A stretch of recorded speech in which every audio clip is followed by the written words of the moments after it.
Let there be fire. Let there be power. I declare. Glory. Amina, glory. Hallelujah. Na Maandiko yanasema ya kwamba in the book of 1 Thessalonians 5:17 ya kwamba pray without ceasing. So lazima tuelewe Mkristo na maombi ni kama gari ya radiator na maji. Amwezi achana na unawili.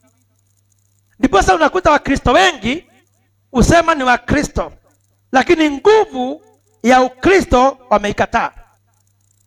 Wameitwa Peter na Paul, lakini nguvu ya Ukristo wameikataa. Maana wao ni watu wa kawaida, hawajaelewa siri ya kuingia ndani ya maji mengi ya kiroho. Ndiposa Yesu mwenyewe na ni Mungu aliomba, na akaamka usiku na akaomba, na akafunga na akaomba.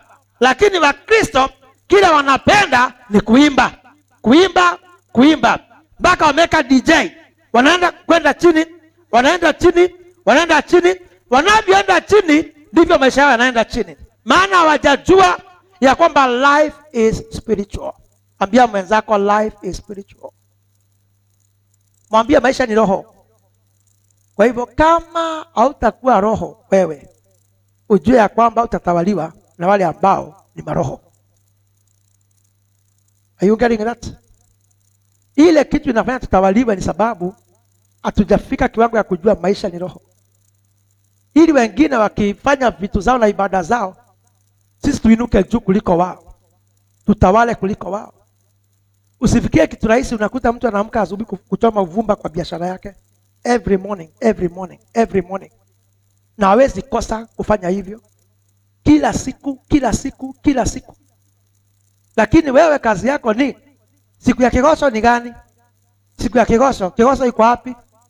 Ndipo sasa unakuta Wakristo wengi waimbaji hawatoboi anga ya pale mbele. Do you know that? Wakristo wengi especially hapa Kenya hawatoboi anga ya kesho. Hawatoboi anga ya kesho. Are we together people? Maana hawajui siri. The moment umeshika microphone, umehudumia watu 5,000. Umehudumia maroho 5,000. Kwa hivyo kama wewe hauko katika roho, hautatoboa pale mbele. Umeattack. We are in the era of social media.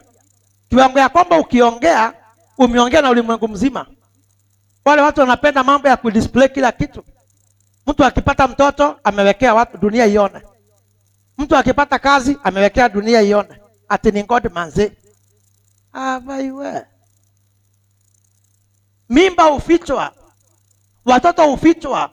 Yesu alifichwa Egypt ili asije akanyongwa na mtawala. Lakini wewe kimbelembele yako umepata baisikeli, unataka kuonesha watu. Whereas kuna watu hawalali wakiuliza tutakandamiza Wakristo namna gani?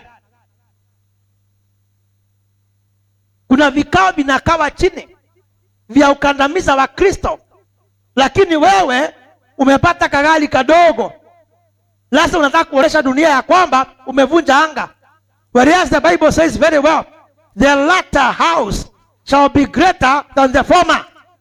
Haujafika bado. The best is yet to come. Mpaka utoke dunia hii, amini ya kwamba the latter house shall be greater than the former. Hatujaitwa tuweze kuonesha maadui ya kwamba tumeshinda. Tumeitwa tuoneshane ya kwamba Yesu ni Bwana. Halo. Oh, foolish Galatians. Who bewitched you? Mlianza na roho, mnamalizia na mwili kwa nini? Sasa ndio unakuta Wakristo mpaka wamefika kiwango ya kuvaa kamisi kwa kanisa kwa crusade, ati ili watu wakuja ati ni content creator. Ufalme huu sio wa kutumbuika. Tuko ndani ya vita na tunapiana mizimu mizito. Bwana Yesu apewe sifa. Haleluya. Mimi siamini ya kwamba sasa wale watu naona wanavaa malinda na ni wanaume ati wanasema ya kwamba ni acting ya kutafuta following. Let me tell you the truth, ya kwamba kile ambacho ni cha Mungu huitana. Maandiko yanasema ya kwamba mtamuinua Kristo naye ataita wanadamu kwake. Amen. Kwa hivyo mimi kazi yangu hapa, na msikie vile nimewaambia,